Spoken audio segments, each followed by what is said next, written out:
Alright folks, what I'd like to do in this demonstration is to do another cleanup segment, but this one will be dedicated to 2D planar tracking. We are going to take this little area here with all this graffiti and actually remove it the best we can.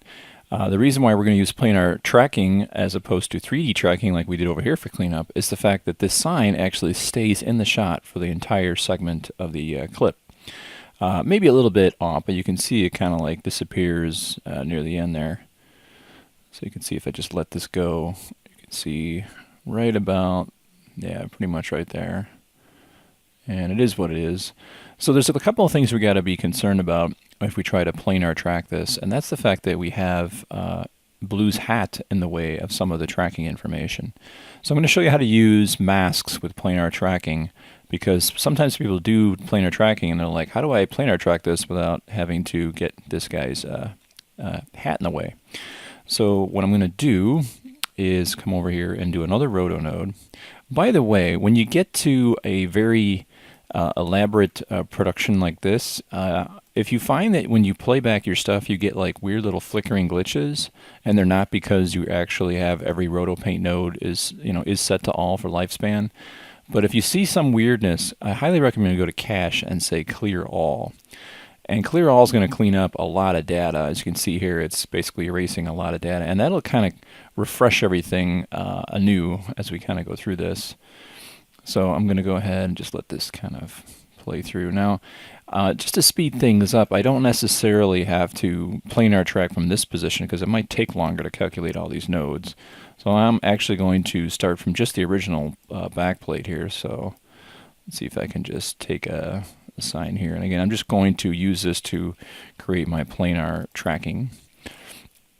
So once again I'm going to come over here, and you got to make a decision on where to start your tracking. And again, like I mentioned before, it is highly advisable that you find the frame that actually has the most of your elements in it. So I would say probably frame 120 is a good start. So again, I will come in here and I'm going to put this into the shot like this. And I'm going to go ahead and just do this and show you the flaws of if you have something in the shot that gets in your way. So I'm just going to go ahead and just put this like right here, and I'll just do like that. Alright, so I'm going to right click and do a planar track, and now I'm going to backtrack this. I'm going to show you what happens as we do this. So just give it some time, obviously. Eventually, his hat is going to get in the way of this actual planar track, and it's actually going to take these points and start pushing them up, which is going to be bad for you. So I'm just going to give it some time here, and eventually we're going to get some weird result. So just kind of let it go. You can see it's holding up pretty well. We have new information being, old and new information, but we are getting a big no-no here, which is that we're actually going off frame a little bit. And it should hold on to the interpolation pretty well. You just can't have it go completely off frame. Maybe a third off the frame, but not any more than that. You can see we're getting pretty close here. As the data comes in and out of the frame, you could get some very odd results. So again, it's just something to be aware of. What I would probably do is only track this area right here. So we'll take a look at this in a minute and just see the flaws. And already you can see the hat is going to start pushing this up a little bit. It's going to actually screw up our distortion here. Remember, when it comes to planar tracking, you're establishing a plane. Whatever you track should be a flat plane, roughly, of course, because this is taking into account the edge distortion, the perspective distortion I talked about, not the barrel lens distortion, but the perspective distortion, where if you have a cube in the middle of a wide-angle shot, it's a cube, but when that cube gets to the corners of your frame, say on a 16 to 35 millimeter frame, it'll actually make it look like a rectangle. So you can see if we take a look at the hat, trust me when I tell you this, it's actually screwing up the tracking information, and that's going to give us some weird, goofy results throughout the process. So the first thing we want to do is, I'll just delete this again, and we're going to start from scratch. But before I even do that, I'm going to take an ellipse here, and I'm just going to draw out a real simple ellipse for his hat. And again, I'll take this add point here and add a point like this. Make sure I go to select all here. And I'll just, kind of angle that up a little bit. I'm going to do a very quick animation, and this is going to be masked out. So again, it's just a basic roto, and it doesn't have to. I don't have to take 20 years on this as I go through the shot. So I'm just going to go and keep going here. Hold down Control, drag out an end here, move this over, and again, it's going to eventually get in the way of what we're trying to track. Not by much, but I mean it is there. And there are times where you want to exclude the tracked information in this roto in the same way we excluded certain areas for the 3D tracking to not be taken into account. That's basically what we're doing here. And this should do the job. Thankfully, blue doesn't move around a lot in this shot, so which is good. All right, so again, I just got to make a couple of rough adjustments here. And this one you want to make very, very sure that nothing is getting outside of the domain here. So you want to make sure that this is, again, I'm going in between these two keyframes, moving it up, going between these two keyframes, go between these two keyframes, moving it, going between big spaces where there's nothing going on. I don't have a decent buffer of distance between here. So this is working, again, smart and not hard. I'm not killing myself. I'm just going between my two keyframes and letting the computer do all the work with the interpolation. All right, so with that said, we can take this, right-click, make it a planar tracker, and we can go ahead and rename this if we wish. We'll call this the mask. So in order for this mask to work, it has to be sitting on top. So I'm going to take this root folder. I'm going to go to frame 120 one more time. And I'm going to take this, and this is an interesting decision that I'm about to make here. I'm going to try to poke through and come to, actually let's start on frame 31. And this way I know that this is as much information as I possibly can get. So I'm going to kind of just grab this info like this and move across like this.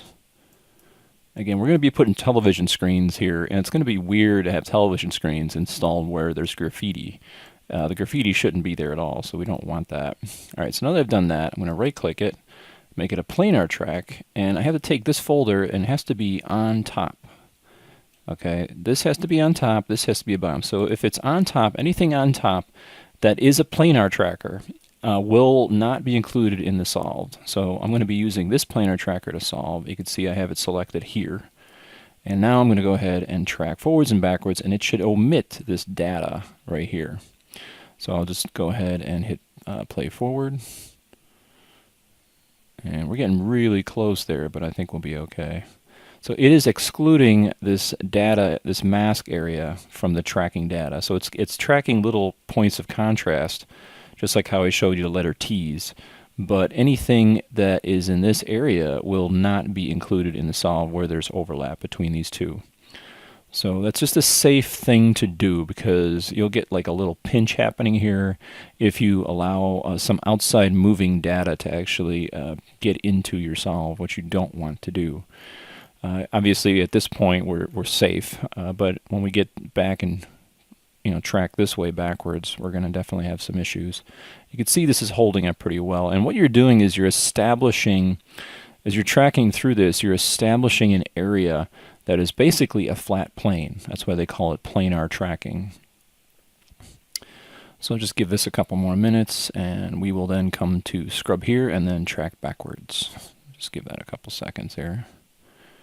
So when we do come in and start painting, say, this area right here, this area will be a little bit dangerous because it's going to interpolate the plane based on this information here. So we might get some weird movement or strange artifacts in this area right here. So now I'm going to go back and scrub to frame 28, and now we'll just interpolate backwards. So I'm going to say track backwards, track to end, and just let it go back to frame 1. And again, this is where the hat's getting in the way, so that's really, really, really close, but I think we'll be okay. So anyway. All right, so with that said, we can take this here, And there's a couple things you can do to just test and see how well this is actually working. And that is, for instance, let's go to our reference frame. So we can say go to reference frame. And that's this frame right here. We can change our reference frame at any one point. So maybe I will go to frame 119 and I'll say set current frame as reference frame. So now my reference frame is at 119, and you can see that if I go to any frame and I hit this button right here, which is go to my reference frame, it brings me to 119. Now obviously I just play this back. I want to see that it doesn't look like anything's jumping or jittering on this little piece right here, which is what we want.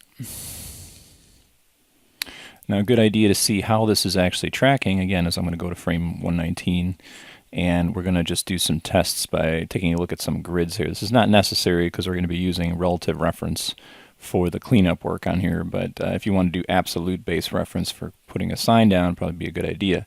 So you can see I got center planar track here. I have display planar surface, so I can turn on that. You can see this turns yellow on the reference frame. You go to any other frame, it's dark blue. And you can make adjustments to it, but you want to make adjustments at the on a absolute level where it affects all the keys based at the actual reference frame. So it's so important that you're at the reference frame when you do this. Okay. We're going to turn on some other displays here. We're going to turn on the correction plane. You can see that here's all the track points. But the big one here is this grid here, which is kind of cool.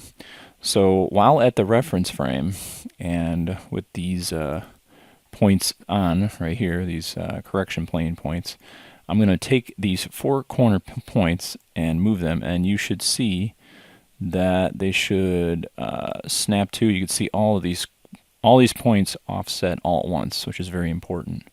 So I'm going to try to, in the way that I was using the model builder node, sort of find something that I know for sure is a rectangle and do my best to kind of put a plane down on this. So I'll put that right there and right there. So this allows me to see a perspective here. If you were to do this on any other frame, you'd actually get a sky blue color, and that's not what you want unless you want to do some offset animation in the same way we did offset animation for the Bezier inside the Planar Tracker folder. So you can see as I kind of move through here, when I get to the reference frame, it turns gold. That's the frame you want to move these points around. If you choose to do this on another frame, maybe you need to just do a little bit of offsetting, you can, but it's going to go sky blue, and that's actually going to create animation on here. So you'll see that anything that's yellow is the reference frame, and anything that's sky blue was an actual hand-keyed keyframe. So I'm going to do undo on that one, and all I should see is just a single flash of the actual reference frame signified in yellow, and everything else being blue. So now I can take this and just hit play and let it cache. Again, don't judge it until you cache it.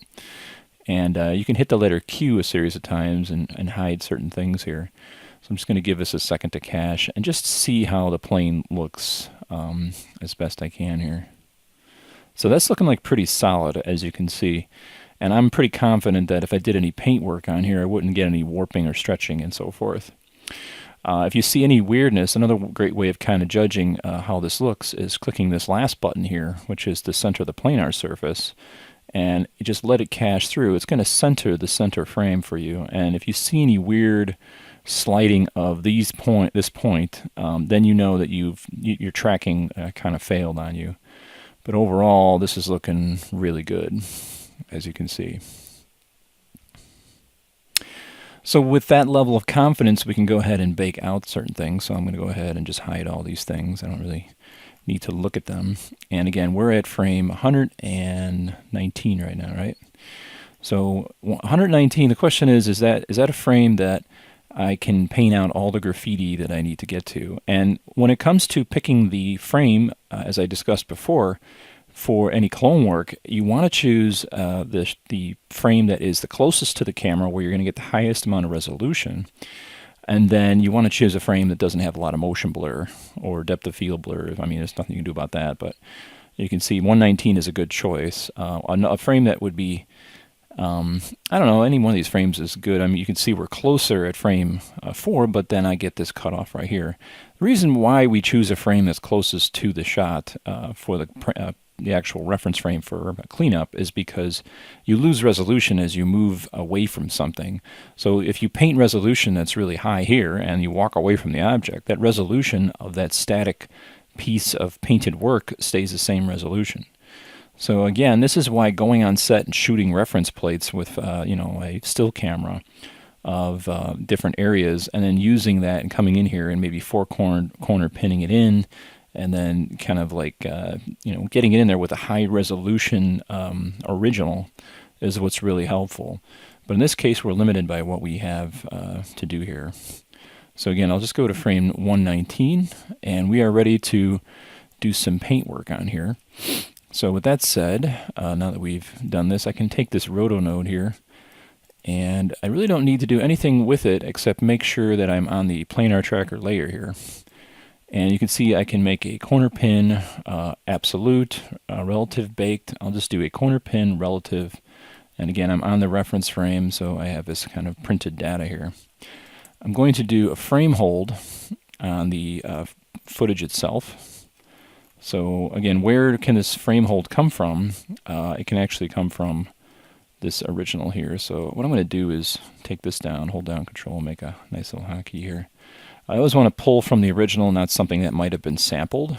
In the midst of your work through here, you're resampling data, and in doing so, you're losing resolution. So we want to pull from the highest amount of detail, and that's the original plate.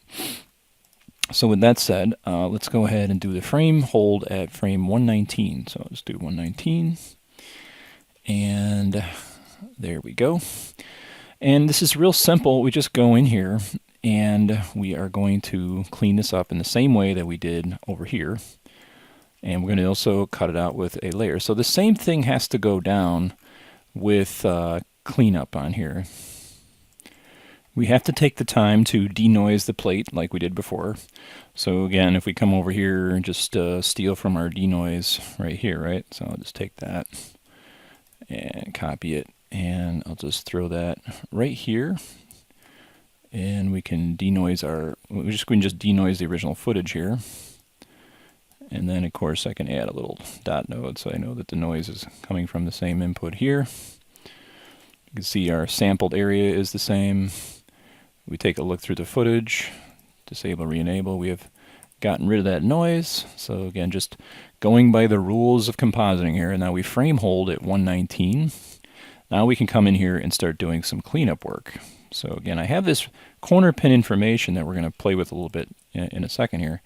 But for now, I'm going to do my roto paint work. So I'll just click on that and plug that in right there. And now we can come in here and just start cloning this out. So this will be rather difficult to do, and I'm going to have to pull from this data over here. I also want to talk about a couple of the really cool options that you have within the actual clone tool. So what you can do over here, if you click this little cogwheel here, you have translation. You also have scale increase too. So instead of actually painting, you can see if I put my cursor here and put my plus sign in this area, I can kind of take this and interpolate the data by making my source a little bit bigger. So you can see my scale is at 1, so I can put this to 1.1 and put this to 1.1. And what you get is, if you take a look, you get this. If you take a look, the actual size of the sampler is a little bit bigger. So I might put that to 2 and 2. So that again, that's a little too big, obviously, as you can see. So if I go to scale it out, depending on what far of a distance I sample here, you can see what I can do in this case is if I come down here, it can sample to a larger scale. See that? Now this can be a little bit confusing sometimes, but it does offer a little bit of variety. You know, you can come over here and kind of start painting this area here. And again, you can grab this in big details too, so you can avoid splotchiness. And I'm just going to go ahead. A lot of this area is going to be covered up with, control cameras and so forth. When I get to this edge, I try to make a small little guy so I can get in here.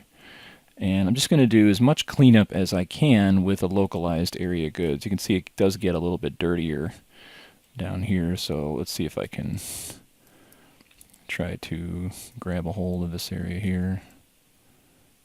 And again, I'm not really worried about super heavy details or even the fact that there might be some pattern work going on here. That does get dirtier as we kind of move along in here, so I am concerned about that. So I'm just going to go ahead and try to grab as much as I can. I'm just trying to get some nice cleanup work done here. It's going to get generally white in here, like I talked about before. I could try to isolate out that purple tone with some hue correction, which might be a better way of working. But again, we'll see. We'll see what happens here. So I'm going to just clean this out. I don't want to really see any remnant of this specific hue. So let's see if I can kind of just go in here. I'm just going to clean this up. You can see it's getting a lot darker here, and this is going to be a bit tricky. And again, some compositors might be looking at this like, oh my gosh, what a horrible cloning. You know, I'm just here to teach you guys. You guys can become the clone experts if you wish. I'm just going to do my best in here. I don't care if I get a little bit of purple along the edge here as some remnant of some kind of clone work. And at this point, I'm probably going to go back to a scale of 0 and 0. You also have rotate, which you can do, which I don't find I need to do too often. So let's see if I can kind of get in here and paint these areas out. So the smaller your brush is when you do this sort of stuff, the more likely you're going to get splotchiness. So there is a double-edged sword on getting the localized sample, but at the same time you're basically getting a splotchy result here. And just kind of do what I can on this here. And I can also pull from, some stuff here. Try to introduce this. And again, I highly recommend taking your hardness down to 0. I learned that from Brad Moore. I always bring him up. He's probably sick and tired of me talking about him because I'm probably giving bad advice. He's now like a head honcho at ILM. So, but again, I'll never stop thanking him for what he showed me.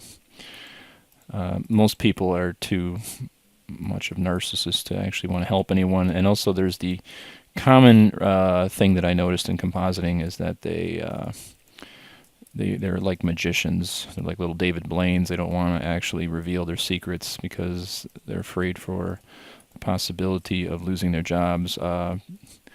Without a doubt, Brad was not one of those people, so he was always helpful. So I had a 0.03 on the opacity here, and see if I can kind of clone this in a little bit and try to blend in this kind of harsh transition area, and then maybe introduce a little bit of artifacting around here. So this is like a half transparency, so forth. And yeah, that looks pretty good. I'm not too worried about this here. I could probably come in here. I'll put my opacity back to 1 again. Where is my opacity? So I'll put this back to 1. And again, I'm going to have computer screens up here, so I'm not too worried. I'm just going to try to break up this pattern. See if I see anything that looks like a pattern in here.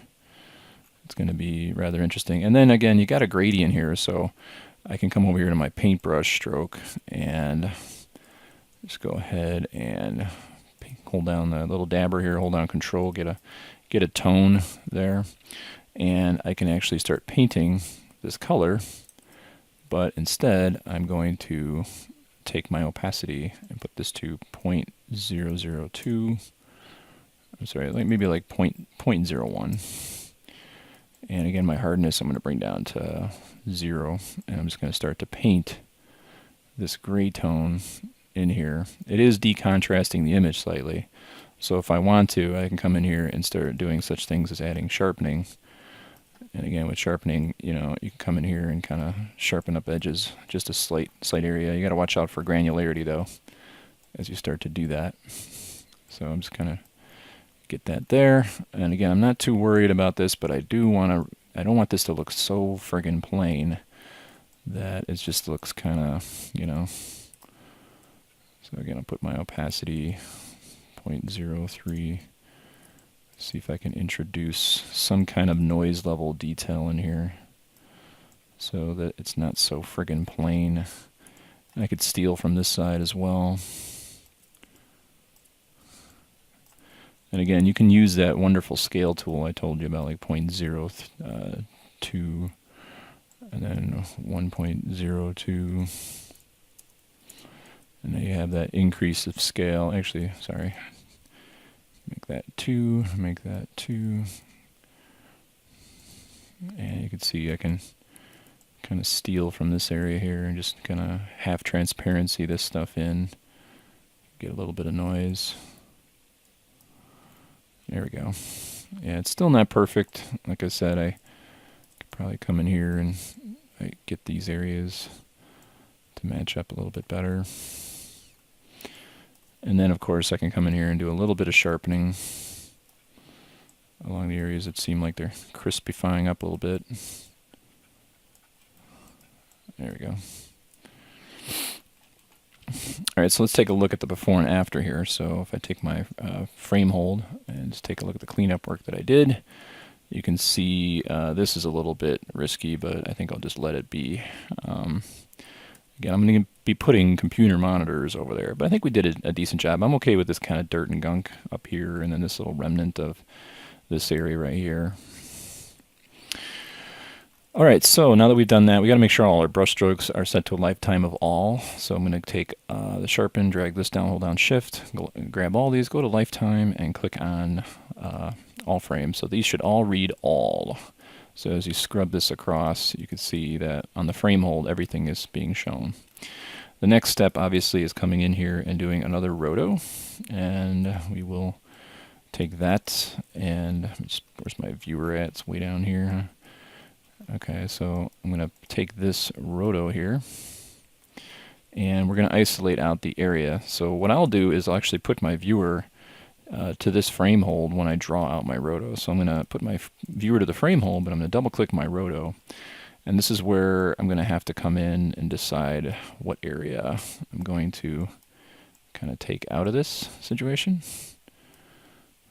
And just kind of come down here, make my way across, and do something like that. And then at this point I can hold down Control and drag out these gradients. I don't want to touch the edge, by the way, or else I'm going to be getting weird artifacts. So again, if you got to hold down Control and drag this in, you want to get a decent gradient here.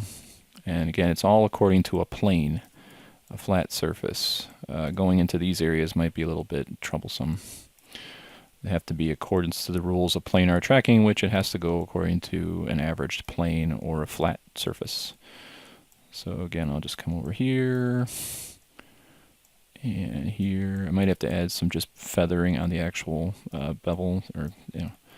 So I think we are good. I think that should do it. All right, we'll see how this looks. Again, output alpha, pre-melt RGB, replace, and there we go. Now all we do is we take our corner pin and we throw it on.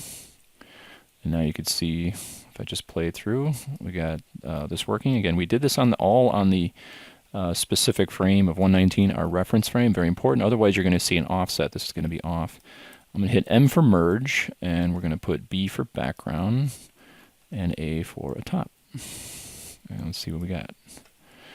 And I can just scrub across my shot. Don't forget, within this planar tracker, this corner pin node, we do have the motion blur that we have to take into account. So with motion blur set to 0, it's not a counting motion blur, but just by increasing motion blur just a little bit, we are good to go. And then we just adjust the shutter. So again, a heavy shutter will give us heavy motion blur. I don't think we need much here. And make sure your shutter offset is set to centered.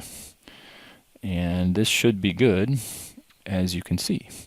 You hit the letter Q to hide the overlays. And again, we're going to cache this just to see. Now, of course, we have his hat in the foreground, which we're going to eventually roto when we get past all the computer parts. When we get to the computer pieces, then we're going to finally do a final foreground roto of his hat. So we're going to get to that a little bit later here. Last thing we need to do is add grain, and you guys are probably already familiar with that. So we can come over here and take this regrain here and place that right here and just let it go and plug in our grain input to here. And it'll sample up the same grain, and we have the same settings that we kind of adjusted for in here. So the analysis should be the same. So if I hit D to disable, we should see the granular pattern in there, if I'm not mistaken. There we go. It's a little bit there, but the noise is there. So again, rules of the road. I'm going to put my viewer to the merge node now. And let's full frame this and take a look and see if we have any artifacts or anything that might be not enjoyable. So again, a little bit of splotchiness over here in the transition areas. But overall, it's a decent job. Let me go ahead and hit pause and go through this. And you can see I'm getting some weird noise over here. So let me go ahead and hit pause real quick. And I forgot to unpre-multiply before adding the grain. You talked about right here, unpre-mult, add grain, pre-mult. So again, that's a big no-no. So I'm going to move this down a little bit. And I'm going to add an unpre-mult before the grain is added. And then I'll add a pre-mult because we're getting double grain when we do that. So pre-mult, because it's basically adding grain the entire plate. So now we should be good to go. And yeah, so I think one last thing I'm going to do is I'm going to go back to my reference frame, again, which is I believe 119. This is where I created all my paint strokes or whatever. And also created my roto. So I'm going to stay on the one frame. Oops, sorry, not frame 99 is where I did the actual creation of this. Or maybe no. Well, hold on a second. Yeah, never mind. All right, so I got my... You know what, let's just turn on my ripple edit tool just to be safe. And the transitions is a little bit harsh in certain areas. So again, if I hit the letter Q, let's see here. Actually, I don't see too bad of a transition. This area probably could use some work right here.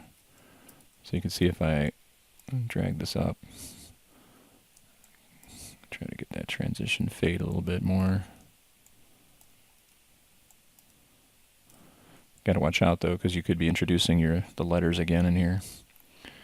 And I think I can go through the entire clip as long as I have ripple edit tool on.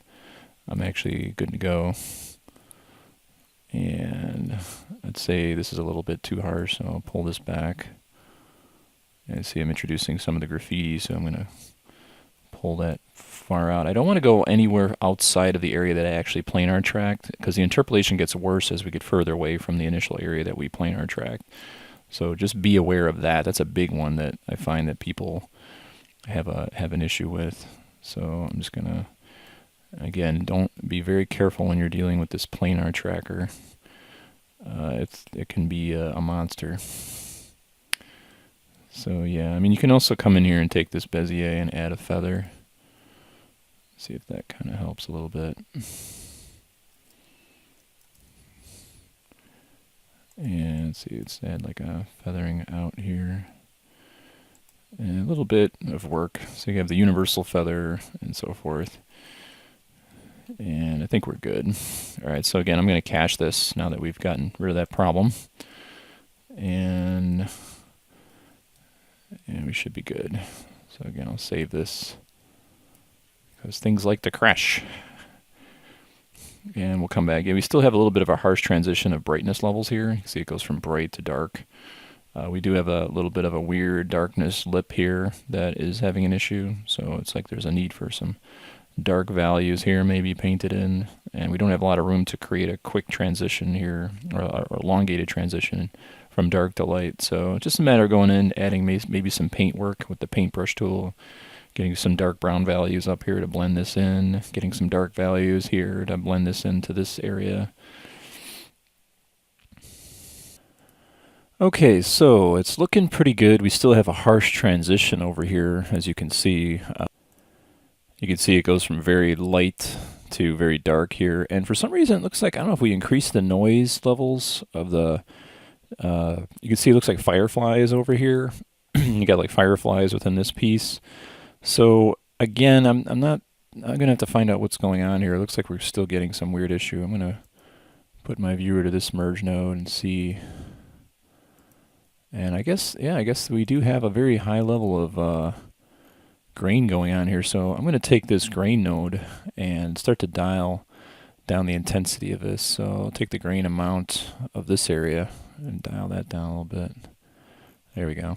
If you see fireflies, that just basically means you got very heavy level of grain. So I'll take this guy and bring him down.